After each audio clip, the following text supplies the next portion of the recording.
He talked about the damage that's been done to him and his wife, Meghan Markle, because of the intense scrutiny and publicity that he faces. He was visibly emotional on the stand.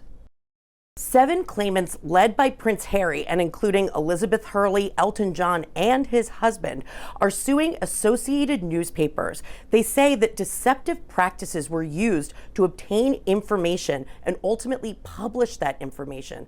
These deceptive practices included phone tapping, as well as something called blagging, which is using deceptive practices to get confidential information. Associated Newspapers vehemently denies these claims and even goes so far as to call them preposterous. The claims are specifically against the Daily Mail and Mail on Sunday for using these tactics during the time period for Harry of 2001 through 2013. It relates to 14 articles, which he says the information was obtained by illegal means. Yesterday, Harry testified. Can you talk to us about some of Prince Harry's emotional testimony? Harry testified yesterday, and it started off very, very contentious between him and the lawyer for the other side. He was questioning what the foundation and the basis for the lawyer's questions actually were. The judge said, just answer the questions. He spoke about being in the public eye. He explained the mentality of the royal family. Never complain, never explain. He talked about the damage that's been done to him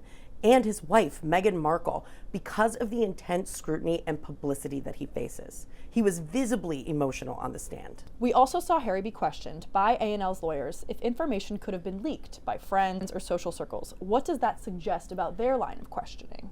The crux of this case is whether or not there were illegal means of obtaining this information, or was it typical journalistic tactics? So the line of questioning related to whether or not there were people in his social circle that he shared information with that simply leaked it to the press, which would be a legal means of obtaining that information. So this is the critical issue in the case, and it's why you saw the lawyers digging into how this information could have become public. What did Harry respond when asked why he didn't object to the articles when they were written at that time? The royal family had a mantra: never complain, never explain. So he did not object to those articles in real time. Elizabeth Hurley took the stand, and she was visibly emotional, even having to pause during her testimony. Some of it related to her pregnancy and personal information that she says was obtained illegally. Who is the lawyer representing these 7 high-profile figures? Have we seen him before? Their lawyer is David Sherborne, and if you remember, he represented Johnny Depp in his libel case against The Sun in the United Kingdom, as well as many other high-profile individuals.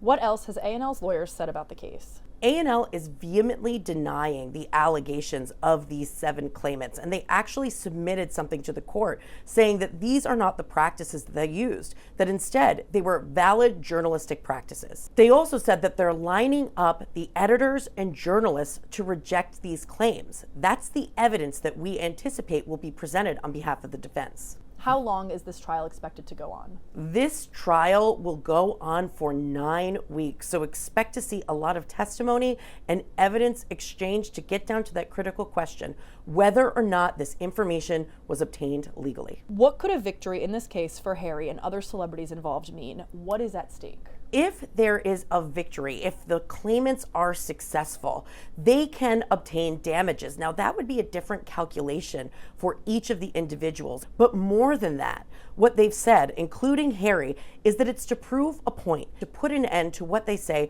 are illegal and invasive practices.